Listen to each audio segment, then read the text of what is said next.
तक सत्य का साहस। देशात वाढती महागाई आणि नीट परीक्षेतील कथित घोटाळ्याच्या विरोधात आता विरोधक आक्रमक झाले आहेत। आज नागपूरच्या संविधान चौक ते जिल्हाधिकारी कार्यालयापर्यंत राष्ट्रवादी काँग्रेस शरद पवार पक्षाच्या वतीने भव्य सायकल मार्च काढण्यात आला। इंधन दरवाढ, घरगुती गॅस सिलेंडरचे वाढते भाव आणि नीट पेपर लीक प्रकरणावरून केंद्र आणि राज्य सरकारचा निषेध करण्यासाठी पक्षाचे ज्येष्ठ नेते आणि कार्यकर्ते रस्त्यावर उतरले होते।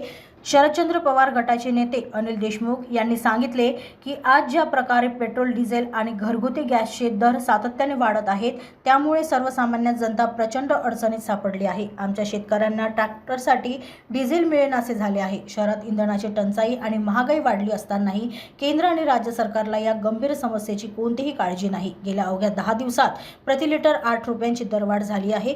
पुढे हे दर कुठे थांबणार आहे हे सांगता येत नाही। म्हणूनच केंद्र आणि राज्य सरकारने तातडीने पावले उचलून इंधनाचे दर कमी करावेत, या मागणीसाठी राष्ट्रवादी काँग्रेस शरदचंद्र पवार पक्षाच्या वतीने आज आम्ही जिल्हाधिकारी कार्यालयावर हा सायकल मोर्चा काढला आहे। दुसरीकडे नीट परीक्षेचा घोळ अत्यंत गंभीर आहे। पेपर लीक झाल्यामुळे आतापर्यंत 21 विद्यार्थ्यांनी आत्महत्या केल्याची धक्कादायक माहिती समोर येत आहे।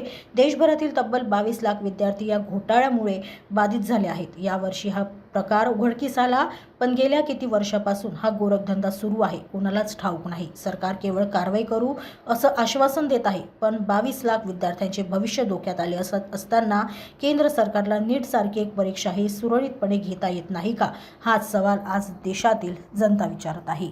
आज जिस प्रकार से डीजल के दाम बढ़ रहे हैं, जिस प्रकार के रसोई के गैस के दाम बढ़ रहे हैं, उसके लिए सब जनता बहुत ही अड़चन में है।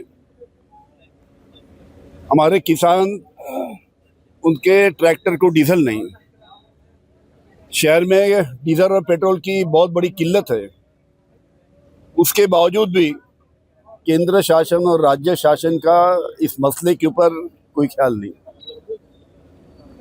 आज 10 दिन में 8 रुपये प्रति लीटर दाम बढ़ गए।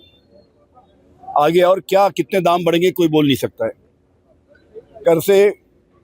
करके जल्द से जल्द केंद्र शासन और राज्य शासन ने सही कदम उठा के डीजल के दाम, पेट्रोल के दाम और गैस के दाम कम करना चाहिए। डीजल